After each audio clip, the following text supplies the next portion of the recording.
Hey guys, Richard here with Downgrid Survival. So hey, I went to the doctor this past week, and when I was there, I stepped up on the scale and yeah, so that brings us to this video. So here's an important prep that we all need to be thinking about to get us ready for the collapse or for a significant SHTF event.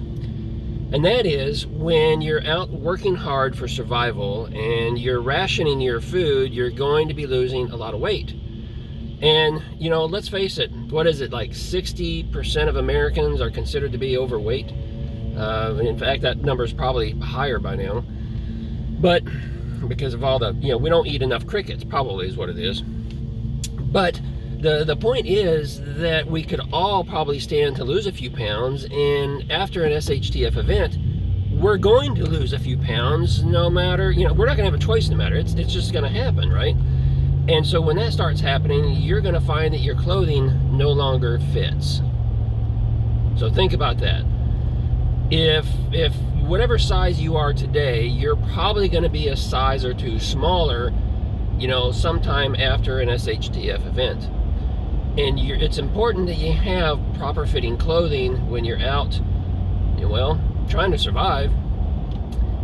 You want to have comfortable clothing, but it needs to be proper fitting as well. Now, not only that, think about the fact that, after living in the conditions for weeks and months at a time that we're all going to probably be living in, we're going to wear out our clothing probably much faster than, what we do today. So with that, it's important that you stock up on clothing and different size clothing. So here's what my wife and I have been doing over the last year, 18 months or so. We've been saving all of our clothing, things that we just don't wear anymore, or things that we kind of grew out of or whatever. We're shoving it in trash bags and we're putting it in storage and just holding on to it, because we know there may come a time where we need to rely on that. And even if we have clothing that is maybe bigger than what we need, well, guess what? We could use it to fabricate different clothing if we, have the skills and know how to do that. We can use it as barter items to because everybody's going to be in the same predicament. Everybody's going to be needing clothing, and so it could be a great barter item. So it's important that, excuse me, it's important. Where's my doctor? Woo! Too early in the morning. So it's important that we stock up on clothing, but clothing of various sizes, because it's either not going to fit or we're going to wear it out. Now, along with that, it's a good skill to have to be able to sew up and repair your clothing. It's, repair zippers and buttons and repair holes and being able to add a patch. All these things are going to be a necessity after an SHTF event or a long-term SHTF event. I really need my doctor again.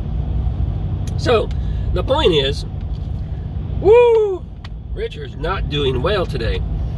The point is, or the next point I want to make is, even if you don't know how to sew, even if you don't know how to prepare and take care of your own clothing, you should probably have the supplies to do it. Because you never know when you're going to come across someone that has the skill, but they don't have a needle, they don't have the thread, or they don't have patches or whatever. Well, let's face it, you can make patches out of anything. Okay, just take any of your clothing items, cut it up, and make a patch, right?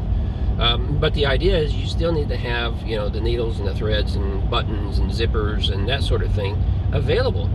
So even if you don't have the skill, you need to get these items, have it on hand, because you might find somebody that has that knowledge and that skill, and you can barter with them and get some of your clothing repaired. So one of the things that I'm doing on my list is periodically I'll stop at places like Goodwill and just look for clothing items that I think will be great to have after SHTF event that I can pick up for a couple bucks each. Okay, it's a lot cheaper doing it that way. Yeah, it's used clothing. Who cares? I grew up wearing my brother's stuff.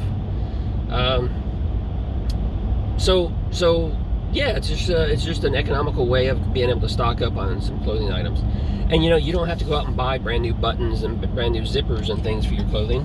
guess what? Buy used clothing and then repurpose it. You know, save those buttons and save those zippers. So, you know, that was just today's little tip here is save your clothing, because you're probably going to use it for bartering and for repairs, and make sure you have enough clothing available that is a size or two smaller than what you actually need, because chances are one day here very soon you're going to fit into it again, unless of course you like crickets. Hey, that's it for this video. Make sure you like, comment, and subscribe, and we will see if we get a chance to kick out another video a little bit later this afternoon. Take care.